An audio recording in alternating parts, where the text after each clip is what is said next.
시편 가운데에 150편 중에 7편이 어떤 시냐면 이 땅에 오실 메시아를 나타내면서 메시아가 오심으로 인해 승리하고 악한 자들을 심판하고 또 하나님의 사람들이 일어서고 부흥할 수 있다는 그런 메시아 예언의 시가 담아져 있는 부분입니다.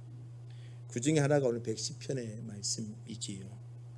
이 110편은요 1절과 4절 본문 말씀 다 읽지는 않았습니다. 1절과 4절 말씀을 보면 예수 그리스도가 왕이다 이걸 말합니다. 예수님이 왕이시다. 이 땅에 오실 메시아가 누구냐? 우리의 왕이다 이걸 강조하고 있고요. 또 하나는 예수님이 이 땅에 오셔서 왕의 사역만 하느냐? 아니라는 거죠. 제사장이다. 우리의 죄 문제도 용서해 주시고 깨끗해 주신 제사장이다. 이 부분을 강조했습니다. 또 5절부터 7절 말씀은요, 그 메시아가 원수들을 향해서는 어떻게 할 것이냐? 심판하신다는 것입니다. 심판하시며 하나님의 은혜 안에서 나갈 수 있도록 인도해 가신다는 거죠. 그리고 종말론적으로 어떻게 하신다는 거냐? 하나님께서 그들을 다스리며 그들 악인들을 제압하신다는 것을 말하고 있는 것입니다. 또한 이들의 믿음의 모습을 가지고 봤을 때에 오늘 우리는요 이 땅에 오신 그 메시아가 우리에게 승리의 은혜를 부여해 주시고 또 승리의 모습을 가지며 나갈 수 있는 은혜의 모습을 보여준다. 이게 오늘 시편 110편이 보여주고 있는 메시아, 이 땅에 오신 메시아를 보여주는 것입니다. 110편은 예수님을, 이 땅에 오신 그 메시아가 예수 그리스도인데 그 예수 그리스도가 왕이다, 또 영원한 제사장이다 이걸 말하죠. 1절 말씀을 보면 여호와께서 내 주에게 말씀하시기를 내가 내 온수로 내 발판이 되게 하시기까지 너는 내 오른쪽에 앉아 있으리라 하셨도다. 1절 상반절에 뭐라고 합니까? 여호와께서 내 주에게 말씀하시기를 라고 표현합니다. 주라는 표현은요 종이 왕을 바라보면서 했던 겁니다. 그런데 다윗의 주는 다윗의 왕인데 또 다윗 위에 누가 있겠습니까? 없지요. 여호와께서 내 주에게 말씀하시기를 이 주는요 이 땅에 오실 메시아 예수 그리스도를 말하고 있다고 표현하는 겁니다. 그분이 왕이요 심판주라는 것을 말씀하고 있죠. 또 4절 말씀에 보면은요 멜기세덱의 서열을 따라 영원한 제사장이라고 표현합니다. 멜기세덱 살렘의 왕, 의의 왕이라고 표현했지요. 그 멜기세덱의 서열을 따라 온 이스라엘의 제사장이다 말합니다. 그래서 히브리서 4장에 가서 보면 이렇게 표현을 합니다. 우리에게 큰 대제사장이 있으니 승천하신 이 곧 하나님의 아들 예수시니라. 그 대제사장이 누구냐? 예수라는 것을 말하고 있죠. 또 히브리서 12장 9절 말씀을 가서 보면 염소와 송아지의 피로 하지 아니하고, 자, 율법에 의하면 염소와 피를 잡아서 절기를 지키고 그 절기를 지킴으로 자신의 죄의 문제를 해결했던 거죠.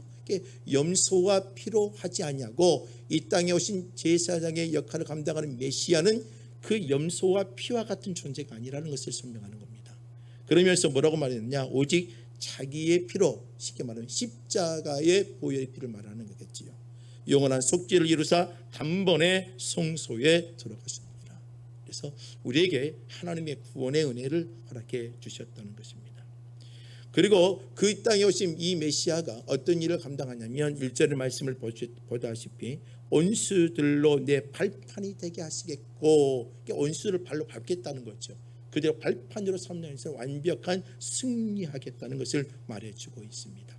2절에서는요 주의 권능의 규를 설명합니다. 주의 권능의 규를 보내시리니 주는 온수들 중에 다스린다. 통치자, 규라는 것은 어떤 통치의 의미, 어떤 권세의 의미, 다스림의 의미가 이게 규, 지팡이와 같은 역할이죠. 이 규가 바로 예수 그리스도에게 임했다라고 표현합니다. 5절에 보면 왕들을 쳐서 깨뜨리고, 6절에서 보면 그리스도는 문 나라를 심판하시겠다라고 말합니다. 그러면서 7절에 아주 극치의 표현을 하지요. 길가에 시냇물을 마심으로 그의 머리를 드시다라고 말합니다.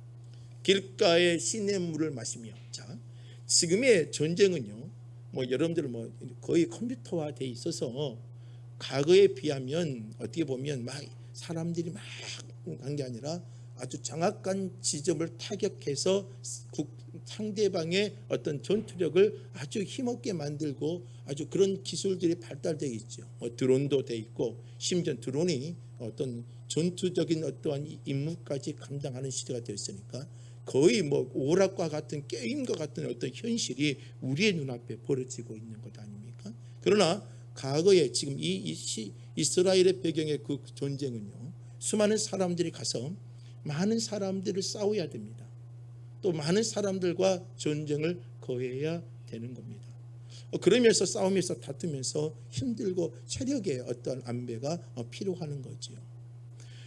사사기를 보면 삼손의 이야기가 기록되어 있습니다. 삼손의 이야기를 보면 나귀턱뼈로 블레셋 군대를 1000명을 블레셋 사람 1000명을 제압하는 사건들이 기록되어 있죠. 1000명을 싸우고 나니까는요, 끝나고 나니까 너무 갈증이 다가온 거예요. 그래서 뭐예요? 너 죽을 것 같다라고 표현하죠. 그래서 하나님께 물 주세요라고 기도했더니 주님께서 그 반석을 쳐서 물을 주시죠. 그때에 주님께서 에낙고레라고 표현하죠. 그 샘을. 그래서 부르짖는 자의 샘. 삼손도 수많은 사람들과 싸우고 난 이에 갈증이 심해서 물을 찾게 되어집니다.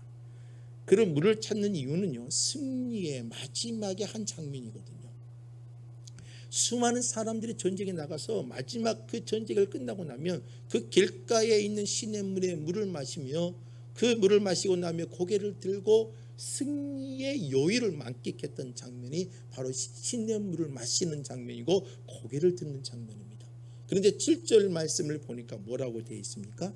길가에 시냇물을 마심으로 그의 머리를 드시니로다. 누가? 메시아가. 악인들을 심판하고 악한 자들을 무너뜨리며 그들을 발판 삼으며 그들을 제압하고 난 이후에 전쟁에서 한 장면의 마지막 장면을 만들어냅니다. 시냇물에 물을 마시고 고개를 들고 하늘을 바라보며 그 승리의 개선장군 같은 모습들을 보이는 게 바로 이 땅에 오실 메시아다. 이걸 가르쳐주고 있는 게 7절의 말씀이지요. 다윗은 이 메시아를 찬양하는 겁니다. 이 메시아가 우리의 왕이라는 것을 찬양하는 거고, 이 메시아가 우리의 제사장이다, 제 문제를 해결해 주심이라 찬양을 하는 거고, 이 메시아가 악한 자들을 심판하며 우리에게 하나님의 승리의 개선가를 보여주는 놀라운 은혜의 모습을 가르쳐주고 있다는 거죠.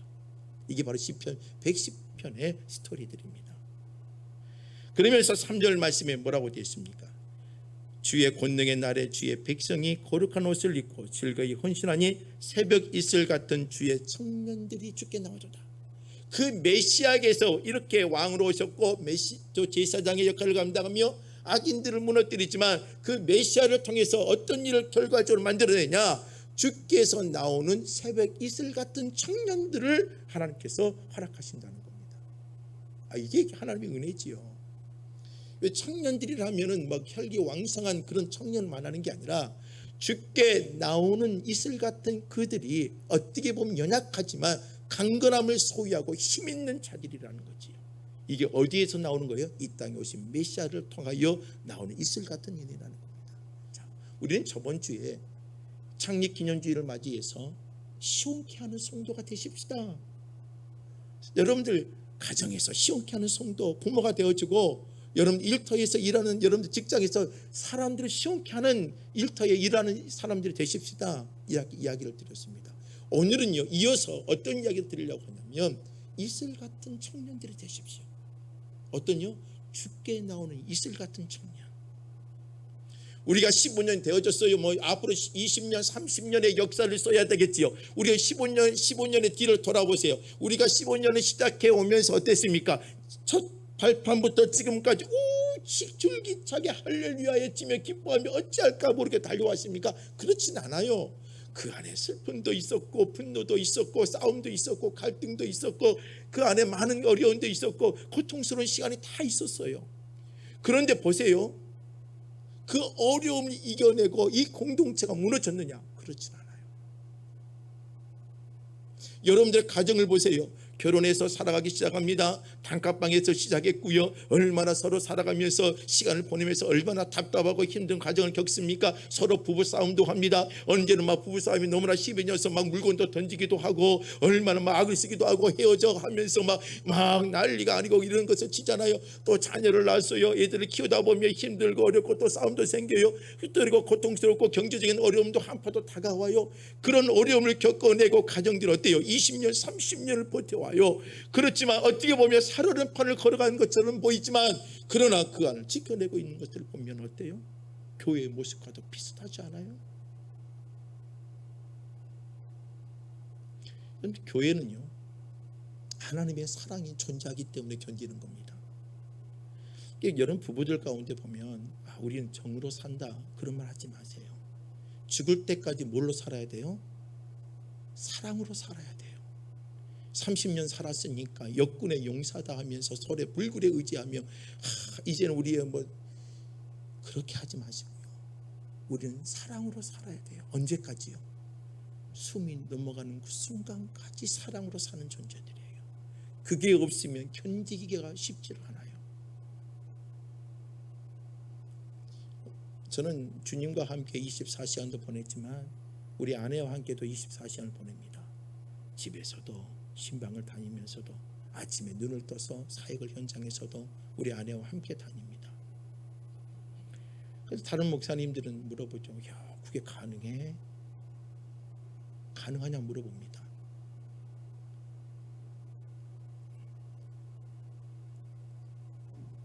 그럼 가능합니다. 여러분들 아내들을 남편들을 사랑하십시오. 이게 여러분들의 인생의 삶을 지키는 방법이에요. 오늘 우리 여러분들 교회 공동체도 마찬가지예요. 하나님의 사랑이, 하나님의 구원의 사랑, 십자가의 사랑이 사라져버리면 그 공동체는 지킬 수가 없습니다. 우리 꼭 어때요? 초에 있는 촛불과 같아요. 바람이 불면요 꺼질 수밖에 없는 촛불. 그런데 신기하게 하나님의 이 신앙의 공동체를 예수의 사랑으로 뭉쳐 있으면 꺼질 것 같고 흔들흔들고 불이 바람이 불면 약해져요. 꺼질 것 같아요. 그러나 꺼지지 않는 게 바로 이 신앙 공동체의 신앙의 열정들이에요. 절대 꺼지지 않습니다. 무너지지 않아요. 지금까지 15년을 지켜주신 이 공동체, 여러분들 왜 이게 가능했을까요? 이슬 같은 하나님의 사람들이기 때문이에요. 이슬 같은 하나님의 사람. 저는 여러분들이 이제 더욱더 하나님 주께 나오는 이슬 같은 청년들이 되십시다. 이슬 어떻게 표현해 보면은요, 이슬이 힘이 있어요. 그러나 성경이 뭐라고 표현해요? 이슬 같은 청년이에요. 보잘것없고 힘이 없고 아무것도 아닌 것 같은데 그걸 보고 청년이라고 표현해요. 왜요? 강건해요. 강건한다는 거예요. 아무 힘이 없지만 우리는 강해요. 아무 능력이 없지만 우리는 강해요. 그 힘 때문에 하나님의 믿음의 가정이 세워져 가는 거고 하나님의 교회 공동체가 세워져 가는 거예요. 믿음이 분명히 서 있고 하나님의 은혜를 안다면 진짜 죽을 것 같은 자리에서도 일어섭니다. 안디옥 교회에 보면 박 목사님 또 그 형 박영문 장로님 있지요. 저도 그 간증을 들었습니다마는 연탄가스 피워놓고 죽으려고 했다가 하나님의 부르심을 받고 그 가정에 목숨을 건져내고 그 가정이 다시 하나님의 사역자가 되어져서 엄청 큰 교회를 세우고 하나님의 교회를 섬기는 자들이 되어 있잖아요. 그게 안디옥, 강조 안디옥 교회예요. 성경에서 사셨던 분이었죠. 그러나 그의 인생에 새로운 역전이 벌어지는 겁니다. 이러한 일들이 우리 안에 이루어져요. 하나님이 붙잡아 주면 죽을 것 같아도 삽니다. 더 이상 일어나지 못할 것 같은데도 거기에서 일어납니다. 저는 이 이슬 같은 여러분들의 청년들의 삶을 사시길 바랍니다. 그럼 어떻게 사는 것이 이슬 같은 청년으로 살 수 있느냐? 그럼 여러분들의 신앙생활 날마다 새로워지기 바랍니다. 뭐 하라고요? 날마다 새로워지세요.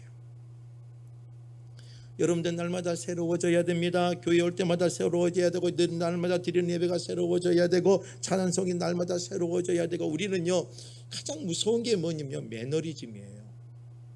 오랫동안 이렇게 하다 보면 자연스러워지고 이게 습관화되어지면서 뭐가 되어 새로움이라는 게 사라져 버린다는 거예요.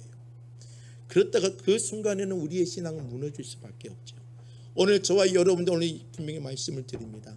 새벽에 이슬 같은 그런 청년들이 되기 위해서라면 오늘 저와 여러분들은 날마다 새로워지는 삶을 사세요. 그런데 그 새로워지는 비결이 있단 말이에요. 여러분들이 막 내가 뭐 꿈을 가졌다 해서 되는 것도 아니고 별로 뭐 소망을 가졌다 하면 된다 할 수 있다 이런 그런 신념 갖고 되지 않아요.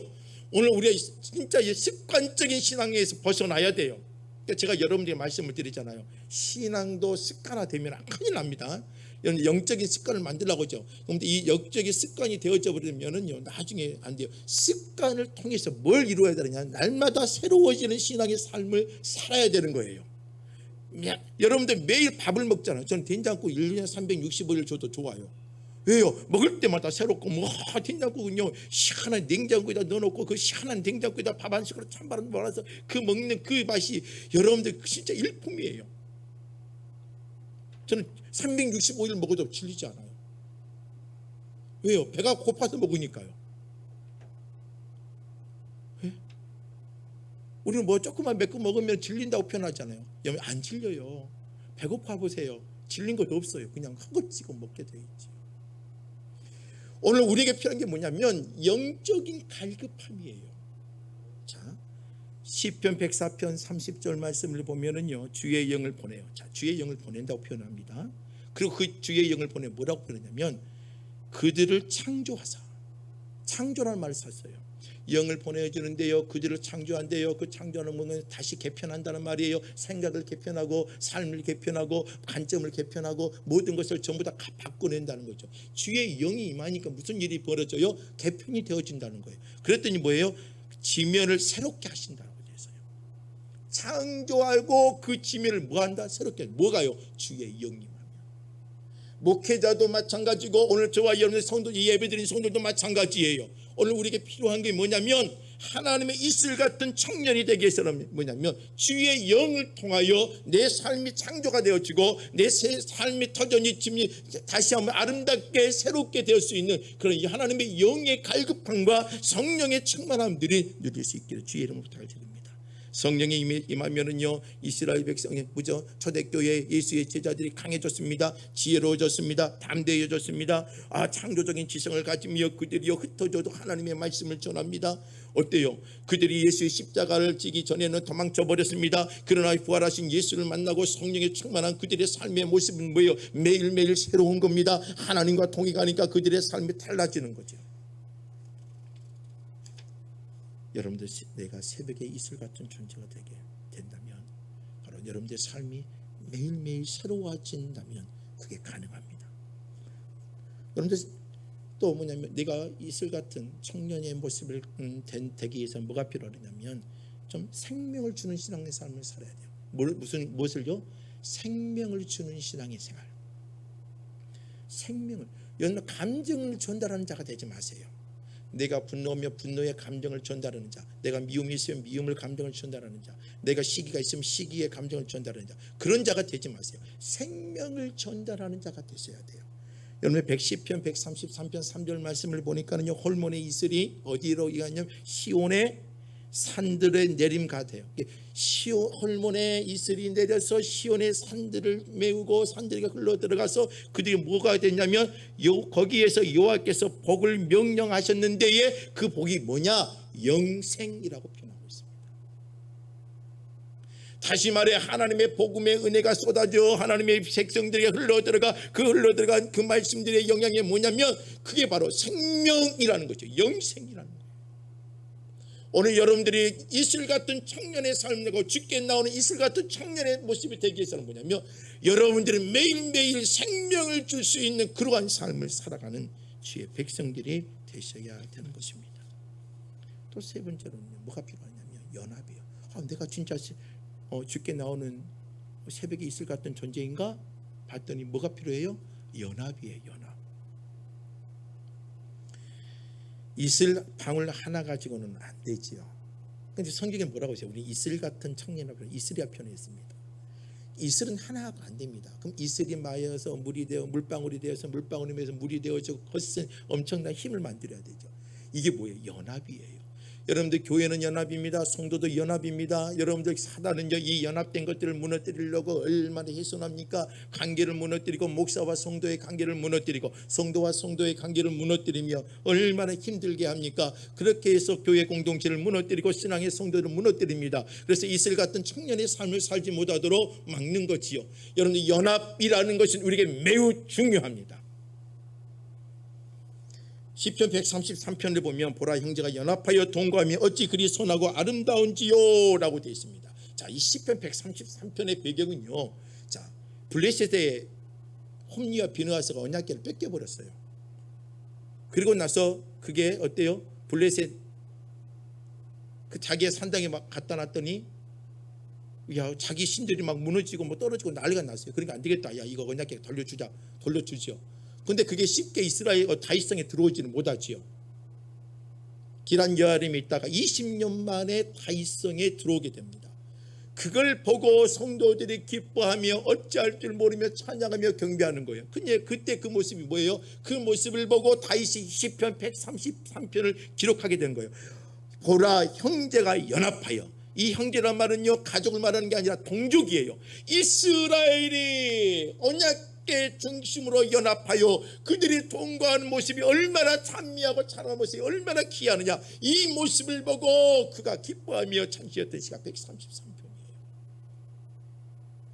주님이 우리에게 원하는 건 뭐냐면 바로 이 연합이에요. 함께 하는 거예요. 여러분들 오늘 우리 교회가 또 성도들이 여러분들의 믿음의 가정들이 서로 이 연합되어져서 모습을 갖는 것, 이게 이슬 같은 청년들의 삶의 모습 가운데 있어야 돼요. 여러분들 부부가 연합되었고 가족이 연합되어지는 모습들, 이게 없으면 가족은 와야 되는 것 아니에요. 그러면 우리에게 가장 중요한 게 교회입니다. 교회란 뭐냐? 여러분 교회는요 쉽게 우주적인 교회가 있습니다. 우주적 교회라는 것은 어떤 것을 말해요? 미국, 한국, 일본, 중국, 유럽 할 것 없이, 남미, 북미 할 것 없이 다 예수의 복음 안에서 한 교회요, 한 성도다. 이게 우주적 교회라고 표현합니다.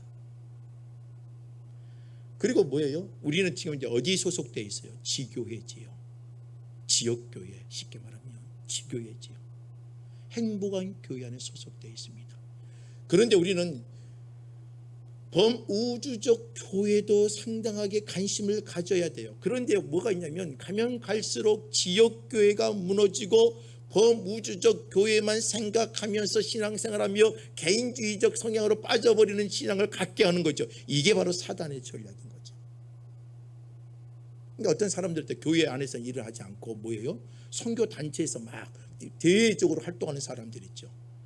본교의 사역에 집중하고 대외적인 사역에 함께 해야 되는 이런 것들이 되어야 되는데 이게 거꾸로 되어져 가는 사람들이 상당히 많아진다는 겁니다. 여러분 어디서 주무세요? 밤에는요? 여러분 밤에 어디서 주무세요? 집에서 안 주무세요 요새? 너무 더워서 그냥 길거리에서 그냥 깔고 주무셔본가요? 그렇지는 않죠. 밤이 되면 어디로 들어오세요? 집으로 오지요. 이게 참 정상이잖아요. 근데 우리 모두 범우주적으로 같은 한민족이니까 어때요? 여러분 대한민국 사는 사람 우리 다 한민족이잖아요. 그러니까 어때요? 내가 아무 집에 잠잘 때는 그냥 아무 집에 가서 잠잘 수 있어요? 없어요? 없는 거죠. 마찬가지예요. 왜 하나님이 지역교회를 주셨는데요? 이 교회 안에 하나님이 연합체를 형성하고 신앙의 공동체를 형성해 가며 범우주적인 교회를 성벽할 수 있는 그런 연합의 모습들을 가질 수 있도록 훈련의 장소로 이 지역교회들을 허락해 주신 거예요. 오늘 우리 교회 성도들이 새벽 1시 같은 주의 청년들을 되려면 여러분들의 가정연합, 교회 공동체 연합, 그리고 담양 지역의 교회들이 연합, 그리고 범우주적으로 하나 함께 모든 교회를 함께 섬겨갈 수 있는 그러한 믿음의 모습들이 되셔야 돼요. 제가 가장 존경하는 목사님 가운데 나학수 목사님도 계십니다. 참 그분은 욕심이 없으세요. 1년에 광신대를 후원하는데 5억에서 10억, 교회가 1년에 5억에서 10억 정도로 광신대 후원을 해요. 교회가. 야 대단하죠. 저는 참 부럽기도 해요. 우리 교회도 뭐 많이 도우고 협력하지만 또 겨자식 교회가 해야 될 또 사역도 있잖아요. 근데 곧 있으면 2, 3년이면 이제 은퇴를 하게 됩니다. 은퇴를 하면 이제 염려가 되잖아요. 어떤 교수님이 나옥수 목사님이 은퇴하시면 우리 학교는 어떻게 할까요? 누가 5억 10억을 내주면서 후원하는 교회가 있을까요? 아무리 생각해도 강주인은 없어요. 어떤 새로운 목사님이 그 겨자씨 목사님, 나옥수 목사님이 하셨던 그 사역을 그대로 이어간다는 것은 보장도 못하거든요. 염려가 돼요. 그래서 그 교수님에게 이렇게 말했어요. 주식에 보면 개미 군단이라는 말이 사용하는 사람이 있을 겁니다. 걱정하지 마세요. 작은 교회들이 일어서면, 교회들이 연합하면 그것보다 더 능한 일도 감당할 수 있어요. 작은 교회가 일어서면, 또 작은 교회들이 연합하면, 강주 전남에 있는 교회들만 봐보세요. 그 교회들이 강신들을 생각하며 한 달에 매월 10,000원씩만 준다 생각해 보세요. 달라지게 됩니다. 한 교회가 실었던 그 힘보다 더 큰 힘을 발휘할 수 있습니다.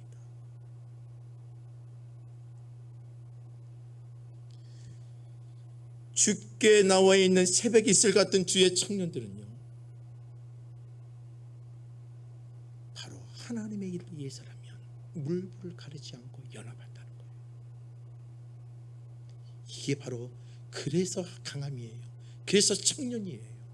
죽게 나온 자들이 이슬이지만 그들을 향해서 청년이라고 말하는 거예요. 전 여러분들이 그런 존재가 되길 주의 이름으로 부탁을 드립니다. 우리 행복한 교회가 그런 역할을 감당할 수 있는 교회가 되길 원합니다. 그래서 어떤 일이요?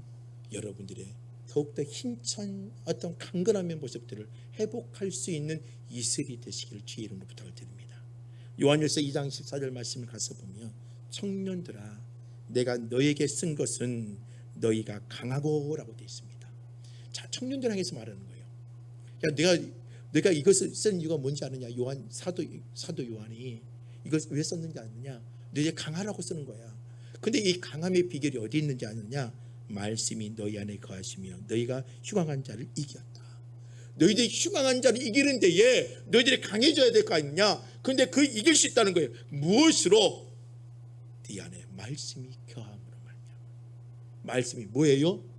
예수 그리스도예요. 우리는 문자적 이 성경 66권인데 성경 66권의 말씀 누굴 말해요? 예수 십자가의 복음을 제시하거든요. 여러분들 성경을 많이 읽는다는 게 답이 아니에요. 많이 읽어야 되겠지요. 묵상해야 되지요. 그러나 더 중요한 것은 성경 속에 구원자인 메시아 되신 예수 그리스도를 내 안에 뜨겁게 품게 만든 그 말씀이 살아있을 때에 흉악한 자를 이길 수가 있다는 겁니다. 수많은 성경을 배우면 뭐합니까? 성경 박사가 되면 뭐합니까? 그 안에 예수 십자가의 복음의 열정이 죽어버린다면 왕되신 메시아가 없고 우리의 대제사장 되신 예수가 없고 악한 자를 심판하신 그 예수를 보지 못한다면 우리의 신앙은 청년의 신앙이 아니라 진짜 힘없는 이슬 같은 존재로 갈 수밖에 없다는 겁니다. 오늘 본문은 우리에게 말합니다. 죽게 나오는데 뭐가 나와요? 이슬 같은 청년들이 나오는 거예요. 어디에서요? 죽게 나오는 겁니다. 이러한 은혜가 되어져서 이 15주년을 달려왔던 이 우리 행복한 교회 성도들이 죽게 나오는 이슬 같은 청년들의 삶을 다시 회복하며 나가기를 주의 이름으로 부탁을 드립니다. 말씀을 정리합니다. 우리 이젠 다시 또 달려가야 되겠죠. 코로나19가 언젠가는 끝날 겁니다. 곧 있으면 이제 먹는 약으로 나올 거고 언젠가는 독감과 함께 맞을 수 있게끔 또 해서 나올 겁니다. 지금이야 두렵고 걱정이 되지요. 그러나 누구나 다 똑같아요. 두렵고 걱정은 다 똑같습니다. 그런데 오늘 우리는 그 두려움 속에서도 죽게 나와 있는 이슬 같은 청년의 삶을 사시기 바랍니다. 새벽 이슬 같은 존재. 그러나 이 이슬이 어떻게 보면 힘이 없고 보잘것없지만, 그러나 주님께 나온 이슬은 청년입니다. 강합니다. 능력입니다. 힘입니다. 전 여러분들이 그런 존재가 되기를 주의 이름으로 부탁을 드리는 겁니다. 우리 행복한 교회 15주년, 언뜻 보면 저도 이 15주년 기간 동안에 10년을 함께 살았더라고요. 힘들고 어려운 기간, 가슴을 치고 통탄했던 시간들, 미워하고 싸우고 아파했던 시간들, 상처가 받고 상처를 주고 그러며 괴로웠던 시간들 분명히 보내왔습니다. 그러다 보면 우리는 중요한 걸 놓쳐버립니다. 죽게 나온 새벽 이슬 같은 존재인데에 그 존재임을 다시 한번 기억하고 우리가 하나님의 귀한 교회로서의 역할들을 감당할 수 있는 저와 여러분이 되시기를 바랍니다. 그 방법은 딱 하나밖에 없습니다. 주님을 보는 거고, 주님을 의지하는 거고, 주님을 사랑하는 겁니다. 우리 더욱더 주님을 사랑하고 주님을 의지하며 나갈 수 있는 축복의 사람들이 되시기를 주의 이름으로 부탁을 드립니다. 이 말씀을 생각하며 함께 찬양하기를 원합니다. 하나님은 너를 지키시는 자, 너의 우편에 그늘이 되시나니 낮의 해와 밤의 달도 너를 해치 못하리라.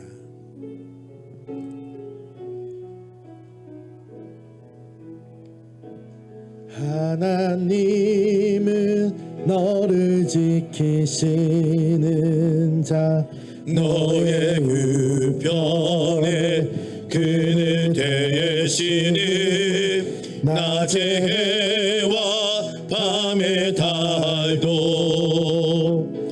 너를 해치 못하리. 하나님이 너를 지키시는 자, 너의 환난을 명쾌하시니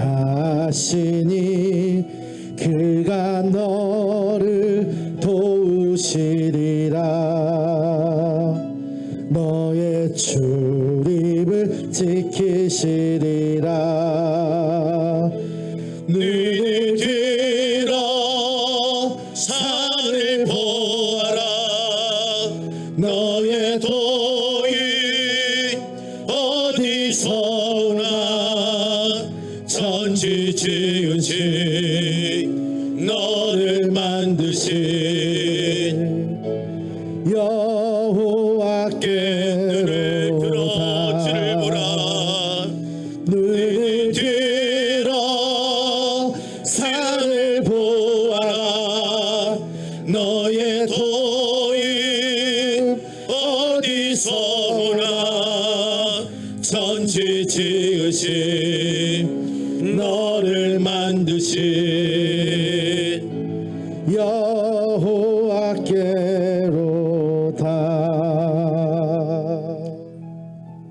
우리를 지키시는 분은 하나님이세요. 여러분들 아니에요. 여러분들 내가 내 자신을 지킬 수 있다고 말하지요. 그것은 나에게 나오는 이슬 같은 존재예요. 그러나 우리 분명히 성경에서 말합니다. 주께 나온 새벽 이슬 같은 청년이라고 말합니다. 그러면 주님이 도와주셔야 되고 주님이 인도해 주셔야 돼요. 그 방법은 딱 하나예요. 자꾸 주를 보세요.